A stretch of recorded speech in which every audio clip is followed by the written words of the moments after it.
So, Carers' Rights Day.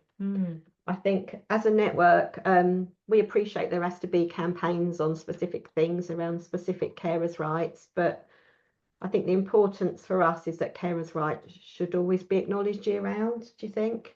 Yeah, we do Um, it all day, every day, don't we? So, yeah, I think, looking at what it says on Carers UK website about carers' rights, what are your thoughts, Rita? one of the rights that they've shared is the right to flexible working and carers leave. So, as a network, our management committee have acknowledged carers leave. So, as employees of Essex Carers Network, we have now the flexibility of taking carers leave, which is paid. And this is really helpful because previously we've had to use our annual leave for our appointments, our medical or any other appointments, but also our family members' appointments, which means it's not leisurely time of annual leave. So that's really helpful to me, and I'm sure it is to you too, to have that extra sort of carers leave for appointments. Yeah, definitely, definitely. And, I appreciate, they've got a lot of specifics on Carers UK, and there are a lot of organisations that are looking at specific campaigns, like having that carers leave, but also things like the flu jab and things like that. But I think for us, it's really important that some of the broader aspects are remembered as rights as well. As humans, we have the right to be heard and to be understood and to be listened to. And I think as carers, I think there's a lot of importance in that for us, because that builds confidence, because it's a really hard job caring. And I think we want to acknowledge that carers are, heard, believed, seen as themselves, not just as mum, dad, carer. I don't know what you guys think about that. I think it's around a lot of it's around that attitude. And I think for me, it's about being believed. So, as a family carer, if you're talking to your GP or the social worker for your family person, it's about your voice being heard and being really valuable and seen as important. Because at the end of the day, we know our sons and daughters better than anybody else. And I Absolutely. think sometimes we're made to feel like our voices are not important, and they really are. Absolutely, the voices of our sons and daughters are really important, but so are ours. We've Mm, cared for them for their whole lives and will continue caring for them, hopefully for the rest of our lives. Whether they're yeah, living with us or not, we will still be caring for them. yeah, And I think for totally. me, if someone can acknowledge, if the system can acknowledge the importance of our voices, then but we're also halfway there. also our efforts, because like you say, we continue caring, and that saves the economy a lot of money, and I don't think that's appreciated enough. No, um you're talking the value of the NHS every year is saved by people caring for their Absolutely. family member, and if that amount was bandied about in government anywhere else, it would be appreciated. And I think that's something that should be up there on carers' rights, is the right to the acknowledgement that you're doing a job. And as well as having that right to work, I think it's important to have that right to care and be appreciated for that work that you're doing as a carer. And we did a campaign, to be acknowledged as an unpaid carer, as Rather an money. actual role. Yeah, Remember that. yeah. And I think that's just as important as well. I think that bit about that you just said then about acknowledging the work the work and it is work that family carers do. I suppose that takes us back to one of the Carers UK rights that they want to people to Mm. sit up and take note of, and that is the right to a carers assessment. So when we had a meeting recently with someone from the carers team at Essex County Council, and I think there were 10 of us in the meeting, but only one had had a carers assessment in the last year. And that's really telling. yeah. And I think, Rita, didn't you have a meeting the other day where it's not, and it's asking for that help and asking for that support? I think you said that there was a family member who. Yeah, at our last space together, family carers shared that they've reached out for support to the local authority and they've had an assessment, but the threshold to get any kind of support or respite the local authority said that the family carer doesn't meet the threshold and therefore won't be able to receive any respite or break.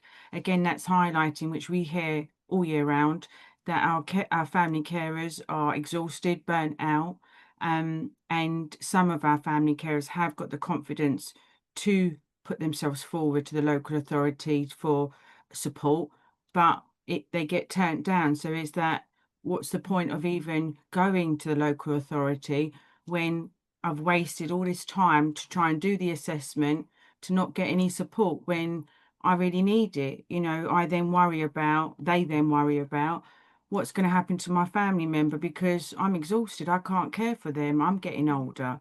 You know, so those are the types of questions we hear all the time. But even though we know legislation under the Care Act that if you are a carer, you are entitled to a carer's assessment. And it's not a lot of money for some support to be put in place that will make a huge difference, is there? But I think the problem is families hear so many of those negative stories around the lack of support that it stops them then seeking that support, which then has a negative effect, doesn't it? I think it's about building confidence, isn't it, of families to have the confidence to ask for that support that they're entitled to. And I think as well, it's about, you were saying about the Care Act legislation, Rita, and I think it's about family carers knowing what the eligibility criteria is, not only for them, but for their cared for person, you know, their sons and daughters and family members.